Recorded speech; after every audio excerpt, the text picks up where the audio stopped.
특별수사본부는 대통령에 대하여 공모관계가 있는 것으로 판단하였습니다. 수사팀의 오늘 발표는 상상과 추측을 거듭해서 지은 사상 누각일 뿐입니다. 법무부 장관과 민정수석이 사의를 표명했다고 밝혔습니다. 검찰과 청와대가 전면전을 벌이고 나선 가운데 사실상 아무 역할도 못하는 일련의 상황에 부담을 느낀 것으로 보입니다. 예, 검찰이 대통령에게 29일 다음 주 화요일까지 대면 조사를 받아라 또다시 요청했습니다. 이번에는 참고인이 아니죠. 피의자 신분입니다.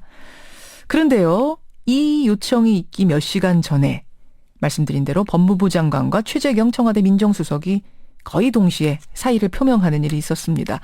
특히 최재경 민정수석은 임명된 지 얼마 되지도 않아서 사의 표명을 하는 거라 뭔가 심상치가 않습니다. 탄핵 정국의 새로운 변수가 되는 건 아닌지 짚어보죠. 검찰 출신 국민의당 김경진 의원 연결이 돼 있습니다. 김 의원님 안녕하세요. 네, 안녕하십니까. 법무부 장관의 사표, 민정수석의 사표, 게다가 민정수석은 임명장 공식으로 받은 지 엿새밖에 안 된 상태. 이게 무슨 일입니까? 그 사표 예부가 이제 공개된 시점이 어제고요. 예. 실은 장관은 월요일자로 사의 표명을 했고 민정수석은 화요일자 사의 표명을 했다고 이제 저는 그렇게 알고 있고요. 아, 그래요? 예. 근데 이제 어쨌든 두 분 다 지금 40년 이상 검사 생활을 한 전직 검사 출신들 맞습니다. 아니겠습니까? 예. 그런데 이분들은 그러니까 이제 결국은 자기 삶의 전부가 검사다 보니까 이 검찰에서 익숙해진 판단 원칙을 가지고 이제 생활하고 행동한다고 보는데 예. 이게 검찰에 있다 보면 두 가지거든요. 딱 이게 하나는 범죄자를 처벌해야 한다. 예. 또 하나는 윗사람의 명령에 복종해야 된다. 상명하복. 이 두 가지가 이제 검찰에서 이게 뼛속깊이 스며드는 원칙인데. 범죄자 처벌, 상명하복. 네. 예. 그런데 일요일날 이제 검찰의 중간 수사 결과가 발표가 나니까 이 두 가지 원칙이 그냥 서로 충돌하지 않았나 싶습니다. 아, 내면에서 갈등을 일으킨 거예요, 두 가지. 예. 그러니까 자신이 모시는 상명하복, 그러니까 상명을 하는 주체가 범법자가 된 거죠. 범죄자가 된 거죠. 예, 그래서 중간에 샌드위치로 이렇게 낀 신세가 되다 보니까 이러지도 못하고 저러지도 못하고 아마 그런 상황이 아닌가 싶고요. 결국 이제 일부 또 하나 들리는 얘기는 지금 검찰이 계속해서 대면 조사 요구를 하고 있지 않습니까? 예, 근데 최재경 민정수석 같은 경우는 대면 수사 받자 이거 피할 이유가 없다라고 대통령께 건의를 드렸는데 대통령은 지금 유영하 변호사 의견을 주로 들어서 이 검찰 출석 요구 불응하겠다 지금 이렇게 되면서 검찰이 이제 강공으로 나오지 않습니까? 그렇죠. 예, 그래서 이제 장관도 그렇고 민정수석도 그렇고 어쨌든 자신들이 지휘 감독하는 검찰하고 본인들이 보좌하는 대통령이 이렇게 극단적으로 대립하는 상황에서 어찌 할 수 있는 일이 아무것도 없으니까 사퇴하는 길을 선택한 것이 아닌가 그렇게 보여집니다. 샌드위치 신세가 된 나머지 내가 할 수 있는 게 뭐냐. 검찰한테 좀 이렇게 뭔가 영향력을 넣어보려고 했는데 검찰이 꿈쩍도 안 하니까 내 말 안 듣네 말하자면 뭐 이렇게 돼서 사표 낸 건 아니냐라는 얘기도 있거든요. 그런 해석도. 그러니까 그게 결국은 샌드위치죠. 그것도 그러니까, 샌드위치입니까? 예, 이게 검찰도 지금 이 존립 여부 생존이 지금 문제되는 시점 아니겠습니까? 그렇죠. 예. 예, 그러니까 이번 사건 수사를 보면 사실은 검찰이 수사를 한 게 아니고 언론에서 90% 이상 수사를 다 해서 밥상을 차려놓으면 검찰은 마지막 이 설거지 작업만 하는 것이 지금 현재 수사 상황이거든요. 따라가고 있어요. 예. 그러다 보니까 검찰도 이게 만약에 지금 이 정권이 바뀌고 나면 또 국민의 분노가 지속된다면 과연 검찰 조직은 어떻게 될 것인가. 매번 나오는 게 지금 이 고위공직자 비리 수사처 얘기가 나오고 있지 않습니까?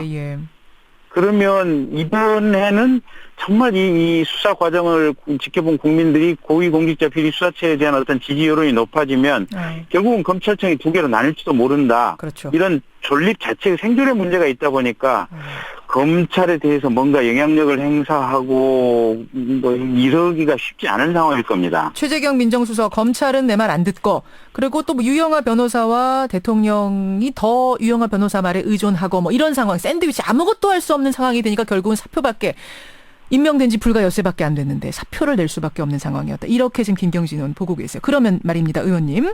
네. 사실은 검찰이 처음에는 창호지 검찰 소리 들었는데 네. 지난 일요일에 대통령을 피의자로 규정할 때 조금 달라졌나 했습니다. 그러면서도 여전히 의심의 눈초리는 있었어요. 왜냐하면 뇌물죄는 공소장에 넣지 않았기 때문에. 그래서 네. 이제 뭐 아직도 그런 거 아니야? 뭐 짜고 치는 고수도 많이 이런 얘기가 나오긴 했는데 네. 지금 볼 때는 좀 많이 달라졌다. 검찰의 기류가 달라졌다라고 보시는 거예요.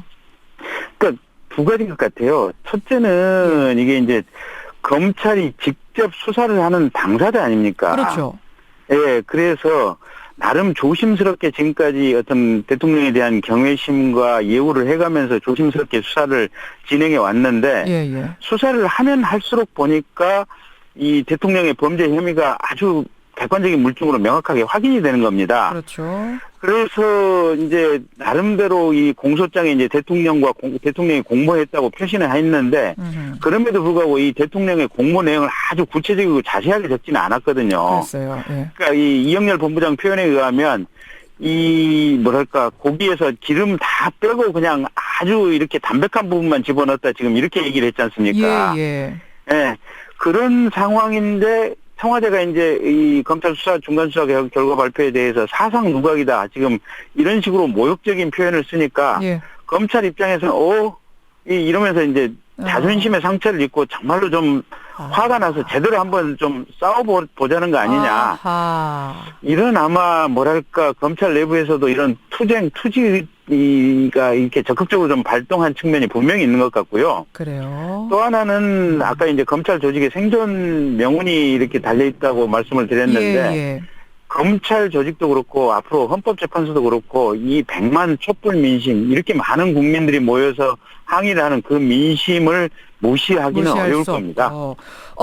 좀 봐줬더니 우리한테 이런 모욕을 줘? 뭐 우리가 상상의 산물로 이거를 썼다, 공소장을 썼다고? 이런 내부 폭발이 있다는 거. 이게 지금 그냥 추측하시는 거예요? 아니면 내부 기류를 좀 취재하신 겁니까? 이제 일부 검사들, 일부 평검사들하고 얘기를 해보면 그런 기류가 확실히 읽힙니다. 확실히 있어요. 심지어 예. 검찰에서 그제 이런 얘기했죠. 음성 파일 10초만 공개해도 지금 촛불이 횃불될 거다. 이것도 그런 기조에서 나온 말입니까? 예, 그렇게 보고 있습니다. 그러니까 아까 이제 기름 다 빼고 그냥 담백하게 공소장에 썼다라는 얘기를 드렸는데요. 예. 그러니까 아마 그 음성 파일이 대통령이 상당히 어떤 최순실 씨의 국정농단 관여에 대해서 그거를 허용해주는 내용이 상당히 시시콜콜 자세하게 들어가 있는 그런 취지라고 저는 알고 있습니다. 그러니까 정호성 비서관 핸드폰에서 나온 그 음성 파일인 거죠? 예. 그래서 그거를 그냥 그대로 깔 경우에는 대통령이 지금까지 본인이 부인하고 사상 누각이라고 했고 뭐 소설을 쓴다고 했던 이런 부분들이 전혀 성립할 수 없다는 그런 증거를 가지고 있다라는 그런 얘기인데요. 그런 부분들을 검찰이 확인을 하다 보니까 결국은 이렇게 아마 강한 기류가 가능하지 않았을까 싶습니다. 그 음성 파일 뭔지 아세요?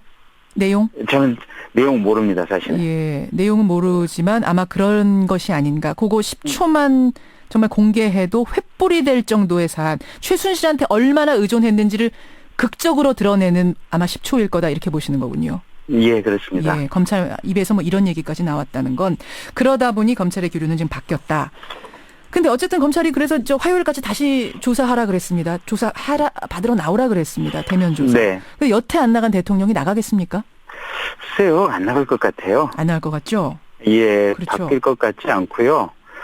결국은 그러면 특검 조사는 과연 나갈 것인지. 예.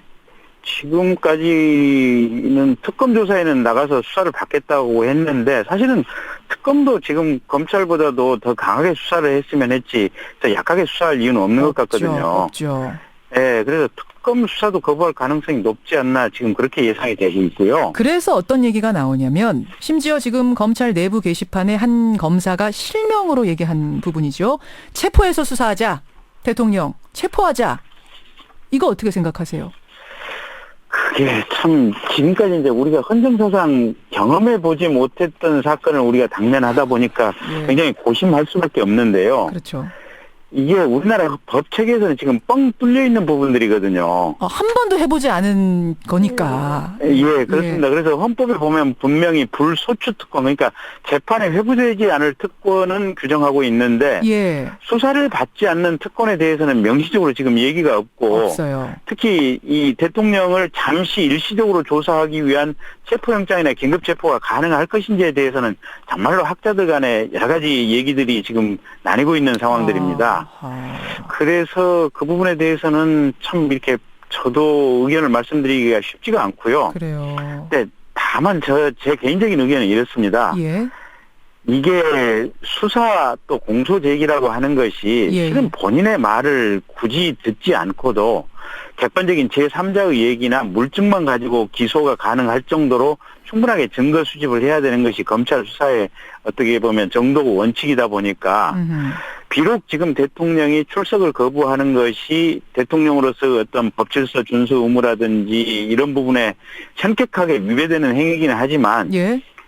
굳이 검찰이나 특검이 이 출석 불응하는 대통령을 체포까지 해서 조사를 하고 판단할 필요가 있는가.